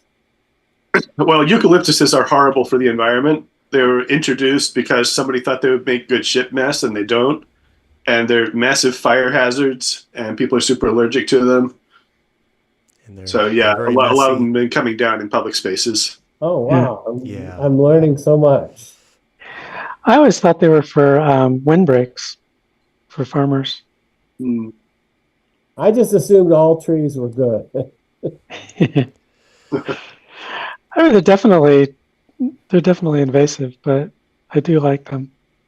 Yeah, they didn't have to plant very many of them. They seed like crazy, like weeds. Yeah. Yeah, but they are a fire hazard. That's true. In this photo, I like that there's a center focused, an element to focus on in the center of the composition that's a different color. It's sort of a red tree surrounded by all this green. And I think that's important. If that wasn't there, I think my eye would kind of get lost exploring this photo. It really needs that to kind of land on. Yeah, I think that's a good point. If you were to color that green, I think it would be a less effective photo. It's got an effect a little bit like Jay's image that we haven't talked about, but that sort of hallway effect. It's a simple composition, but it's nice. Thanks. Yeah, Jay must be in the air or something. We'll hear from him hopefully next week, because he has some really nice photos to share with us tonight. We'll probably spend a few moments on them just so that he can be represented in our poll tonight. Well, thank you, Steve. I think we have Thanks. one more outside of Jay's that we haven't seen in tonight's slideshow, and that is this photo here. 3 for $1 is the title. Yeah, so this is just one of the little grocery stores in my neighborhood. And the title kind of says it all. I did the math, and it turns out that these cherries are 3 for $1,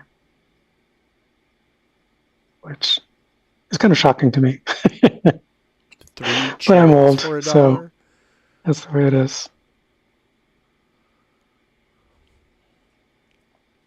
So would you weight a cherry and? No, I asked ChatGPT what the average cherry weight is. Got it.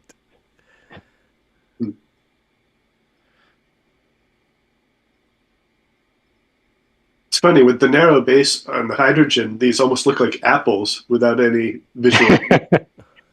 That's funny. The price, 3 for $1, would work better if they were apples. Yeah. I think that's supposed to be Rainier cherries. I think it's misspelled. Rainer. Oh, good eye. They are lovely cherries, but there's no way I'm paying $13 a pound for them.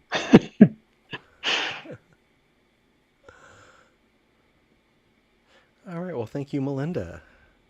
Hmm? And that is our slideshow. Couple things. We will circle back. I want to spend a few minutes with Jay's photos. I'm going to go through the slideshow again, just putting each photo up for 3 or 4 seconds. For those who can and who want to, now is your opportunity to make your selections for your favorite photos from tonight's slideshow. There is a new link, strawpoll.com/GGSS, or you can use this QR code if you want to. You can complete the poll on your phone, on your computer, on your tablet. We were using another polling service called Poll Anywhere, and I was hopeful for that one because it actually integrates directly into Zoom as an app. But it just turned out to be too much to manage. So if you did install that Poll Anywhere app, thank you. We're not going to use it for now. You can uninstall it or you can keep it. Maybe we'll end up using it later. But I will go back and run through the slideshow so we can each, and I'll announce the titles also so we can refresh our memories. Spend a few moments on Jay's just because we didn't really spend a lot of time on his. And then we'll spend a minute or two for those who can participate in the poll. So let me get things set up here.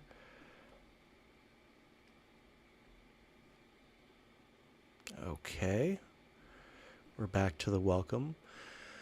We'll start with this one by Jay, and we can discuss it if we want. Tibetan Dancers is the title of this one.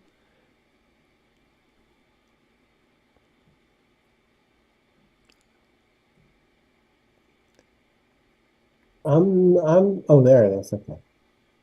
Did you have something you wanted to say about that? No. It's just I was seeing the anaglyph version, but then it became side by side. Okay, next by me, Matt, is Visiting Sacramento City Cemetery.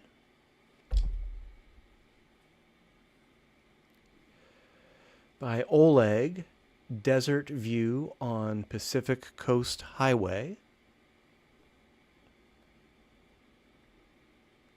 Here's one by Jay, Tibetan Felt Garlands. Spend a minute on this one. Well, not a full minute.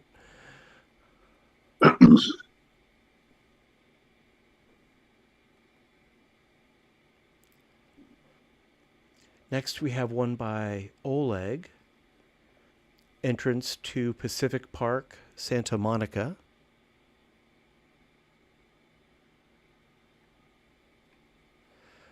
Fatherhood by Melinda.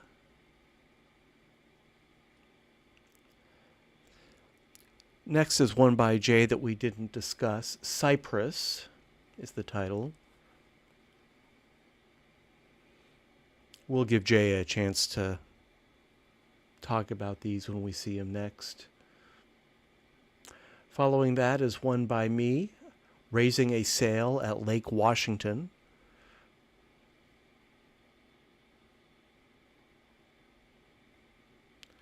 From Steve, Disneyland Parade.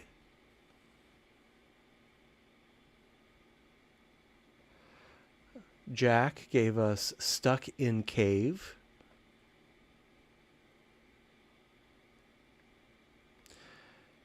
I'm going to skip these for now. I'll explain that next. The next one in our slideshow is by Oleg, Welcome to Spring at Hillview Estates.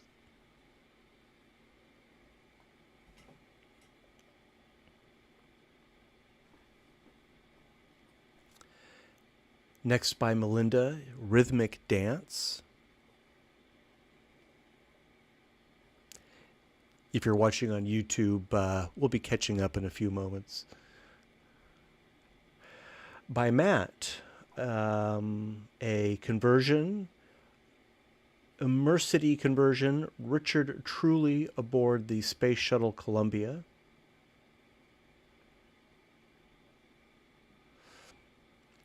Next is a native by Steve, El Cerrito Trumpet Vine.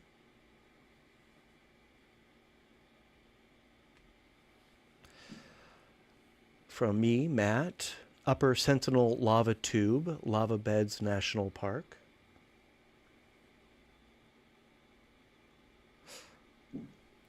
From Steve, we have Point Isabel Park.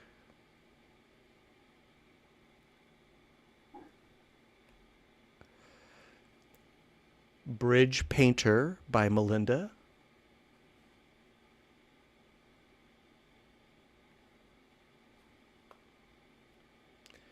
Freeway Cutting Through College Campus by Oleg.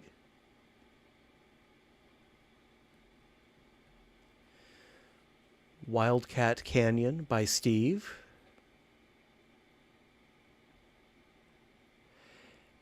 And 3 for $1 by Melinda. And that's the slideshow. So let's take a minute or two for those who are participating to go to the poll, select your top 3. Again, this isn't about winners or losers, but we are curious whose are the favorites.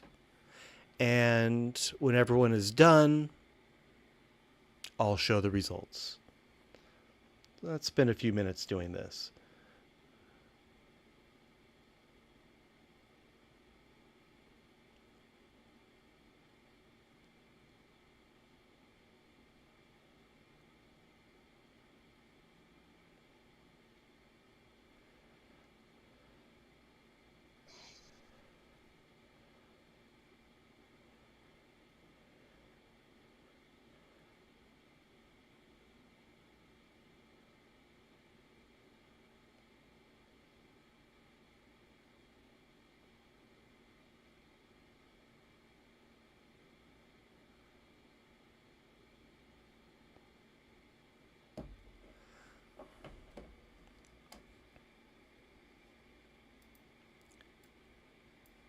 All right, how are we doing? Do we need more time? Let's see how many results we have.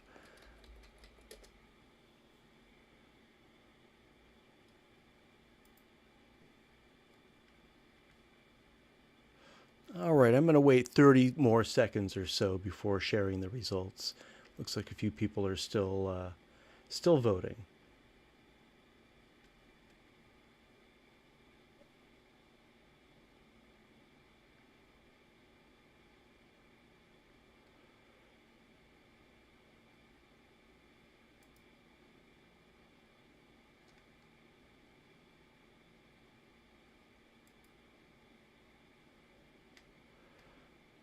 Okay, does anyone need more time?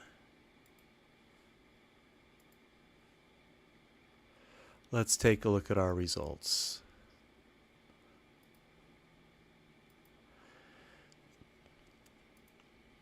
All right, look how much easier that is. If you're following along on Zoom, you can see that Melinda's Bridge Painter was our favorite, followed by Jay's Cypress. Oleg and myself tied for second. Oleg's Entrance to Pacific Park Santa Monica and my Space Shuttle Columbia conversion. So thank you very much.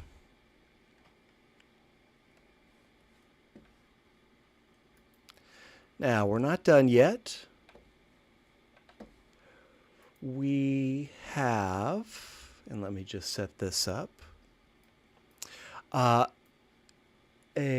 alternative version of Bridge Painter by Melinda that I'm going to share, and we would love to get your feedback. And because of the way I numbered things, I'm going to have to kind of navigate around. So bear with me here. It's just one of those things. I'm going to be going through the entire slideshow to land on not that, not that.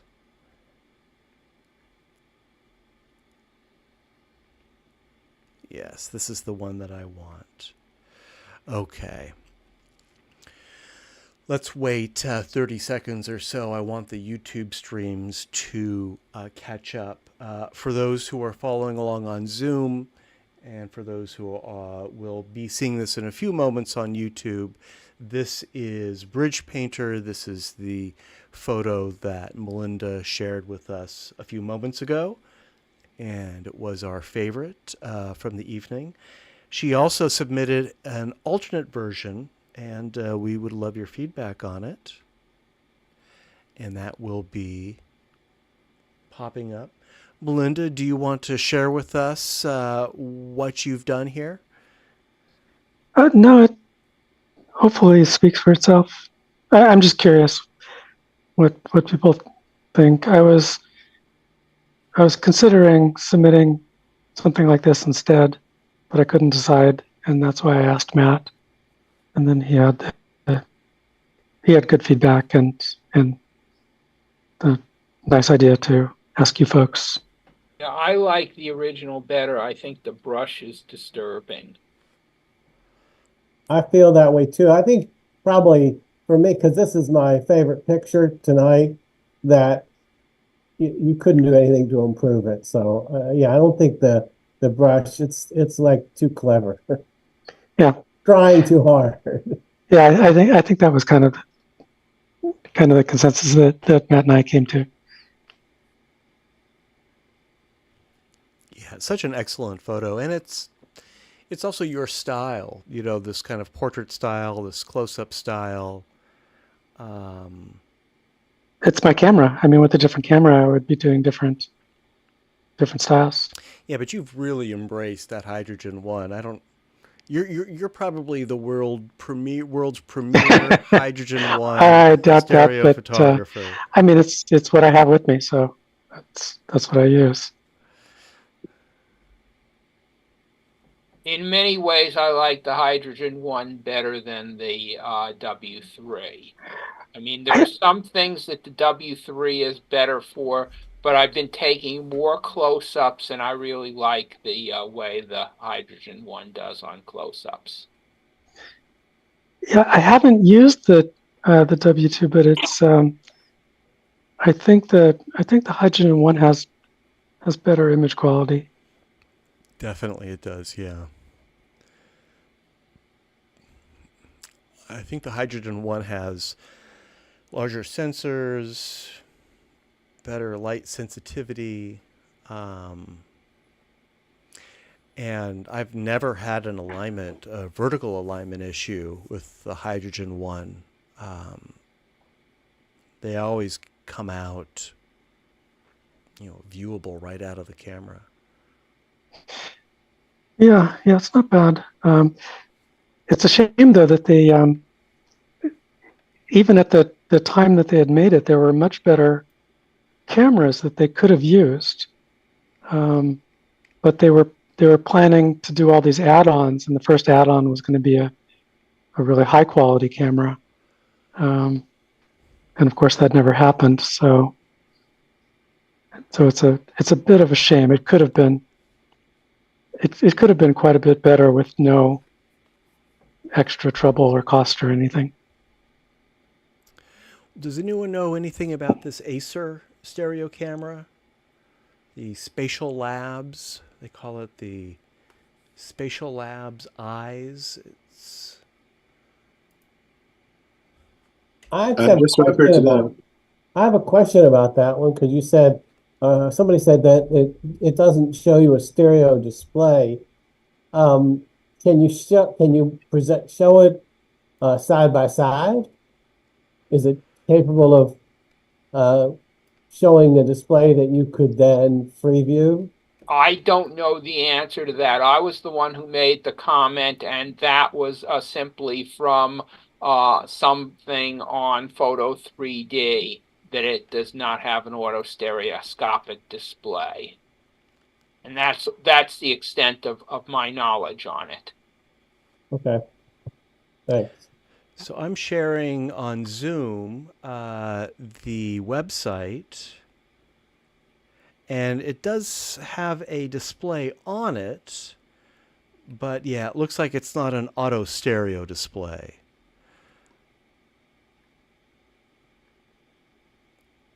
Which is kind of surprising. I mean, the Ego, it doesn't have a auto stereo display, but it does have an attachment so you can sort of use it as a stereo viewer. And I don't know what the cost of this device is. I don't even know if it's made it to market yet, but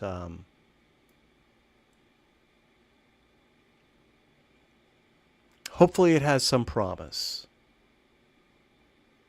I think for us, it could be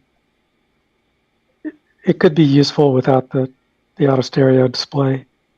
For a general audience, it might be a problem though. It looks nice and compact. That's something I definitely miss about my W3, being able to just slip it in a pocket. And it looks like they are marketing this as a 3D camera, not a VR camera or a VR 180 camera, which is promising to me.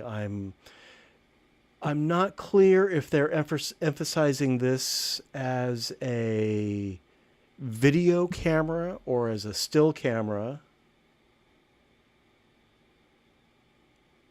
I imagine it's capable of both. But we will be hearing more of this, I hope. And Yeah, I wonder what the price is. Yeah, I was just going to ask that. I don't see a price anywhere. Like if they can keep it under 200, it could be really nice. Interesting. I'll check out those samples. Yeah. I think someone guessed $500. Yeah, that's just too pricey. Well, you can't get a W3 for that now. So maybe it's not such a bad price. I mean, what does the hydrogen cost? Like 150 on eBay. Are they still available? Oh yeah, yeah. They're not new, but they're available. Yeah, you can get those dirt cheap. And it's an entire phone. Right. It's crazy. And it really is. The hydrogen one really is thin enough, small enough that you can just pack it as kind of a spare camera or a backup camera if you're going out shooting and come across a scene where that narrow base is appropriate. It's small enough that you can get away with that. Does anybody use them as a phone? I do. Oh, that's your phone. That's my phone. Yeah. I mean, it's super dated now. It's Android 8 or something like that. But and certainly not getting any updates. But yeah, it works.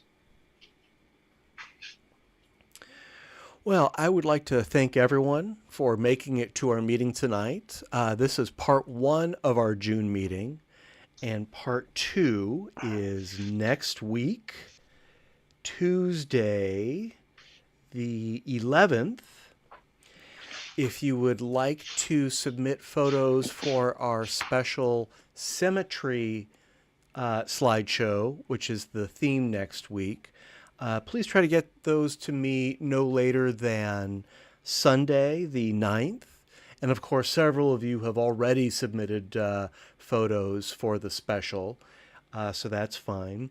Additionally, if you have photos that you would like to work on for a review after the slideshow, you can submit those to me as well, same way, and we will talk about those after the slideshow. And with that, does anyone have anything they would like to add or share before we wrap it up for the evening? Just real quick. Yes, take it away. Inside Out 2 is in stereo 3D. Say that again? Inside Out 2, which from the trailer looks really good. It's not directed by Pete Docter, but he's kind of like an overseer. And that's one of the best Pixar films, the original. And it's in 3D. And Pixar hasn't had a film in the theaters in 3D for quite a while. So, and the new, what is it? The one with the Minions, that's also in 3D. And the Despicable Me, I think they're up to 4, also in 3D. I actually saw 2 back-to-back 3D trailers. Yeah, I love the first one. So Pixar did release Soul in 3D, and did they release Turning Red in 3D? I couldn't find a screening anywhere near us. And then there was a third one. I Googled it, and there was one in India. Yeah. So there's a version of it out there. And well, there were 3 movies that they released in theaters. There was Luca. Soul, and Luca, which also didn't play around here. I also don't think it played in the Los Angeles area. Wonder what happened. You know, it sounds to me like someone really wanted it to happen, but... Well, one thing that sounds kind of promising is that Disney's partnered with Apple on their new headset, and that streaming service will offer 3D films. I don't know if it'll offer everything it can. Does anybody know how the sales are for that? Because everybody I've talked to says it's way too expensive. Yeah, I haven't seen anything in the wild. It's very effective. I went to the Apple store and tried it. It's very immersive, but I'm not going to spend that kind of money for it. Well, and I'll make one other comment. I often enjoy watching 3D movies with my wife, and we're certainly not going to buy 2 of those so that we can sit next to each other and each be watching it on our own headsets. So, you know, and yet another reason to pass that one up. Yeah. Yeah, I've got my Good Inside point. Out 1 here, 3D disc. There we go. Got the lenticular cover. I'll have to see part 2 in the theater in 3D, definitely. We watched The Meg last night on a 3D disc, one of those Hamilton Books discs with the Spanish cover. And I had seen that theatrically in 2018, but walked out of it about halfway through. And was it 6 years later, finally saw the end. It's no Jaws, but the 3D was good. I may have to borrow some of those. What was the one that you recommended? Sanctum. Sanctum. Yeah. Yeah. Terrific native 3D, terrific claustrophobia. There's a sequence with scuba divers where they have to share a mask that's really, really intense. And Mike, thank you for putting the link to Ace in the Hole. You can watch the whole movie on archive.org. So, oh, nice. 1951. And it's not 3D or anything, but if you haven't seen Godzilla -1, do yourself a favor. It's the best Godzilla movie ever, and it would be a great movie even if it wasn't a Godzilla movie. Really? And it's streaming right now, yeah. Oh, thanks. It won the Oscar for special effects the first time for a non-English language film. Yeah. I saw it several times in the theater, not 3D, of course. And then I made my 82-year-old dad watch it. He has one of these illegal movie streaming movie app things, and he cried. So, Mm. you know, it's Yeah. it's But it's as on Tor everything right said. now. It's on Well, Netflix. It's the on Vudu. Godzilla story is almost a subplot. Yeah. It's quite a good film. I saw for the Academy Awards, they did a presentations and the guys who did the special effects, and they were very funny. Hmm. It was a very clever routine that they did to show how they could do it on such a low budget. And a small team too, like 30 people. Yeah, very, very small. And the director had a lot to do with the special effects. Yeah, he's done some interesting pictures previously. He did Returner, if you ever saw that. And he did a live action version of Space Cruiser Yamato that was kind of fun. Did we So he's talk in good about ones. Buona Devil? So Um, Arch uh, Obler's Buona Devil, the first, certainly not the first 3D movie, but the movie that kicked off the 1953-54 3D movie craze, is finally getting a Blu-ray 3D release, and it is available for pre-order. This is, of course, Arch Obler, and he did more than one 3D movie. He did a really weird one, The Bubble. mm, This is from '66, actually, but Buona Devil is the sort of the granddaddy of all American Hollywood 3D movies. I will put it in the chat. I've never seen it in 3D. Tor, have you seen it in 3D?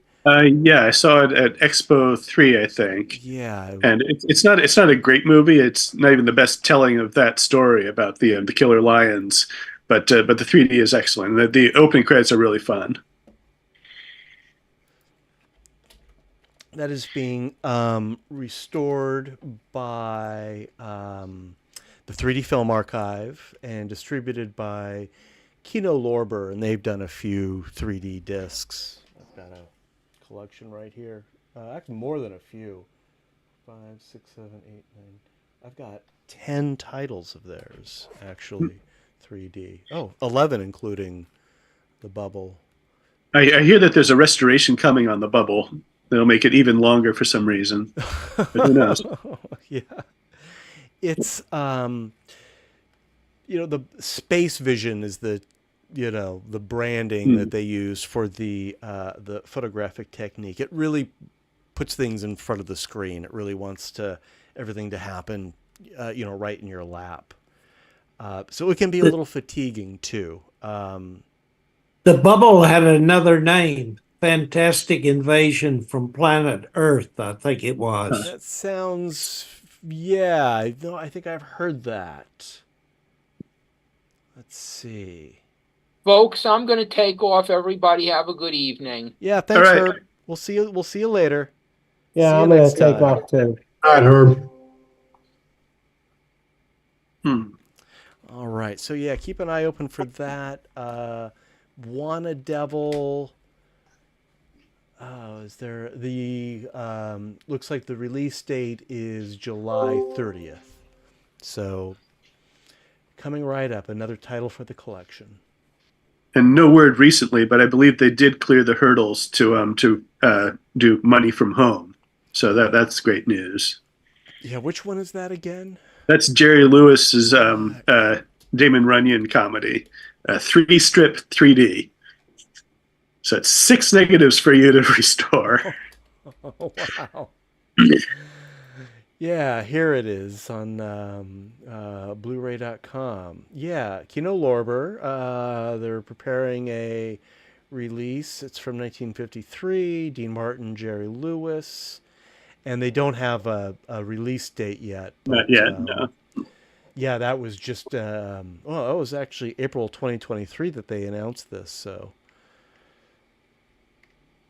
it'll happen. Yep. All right.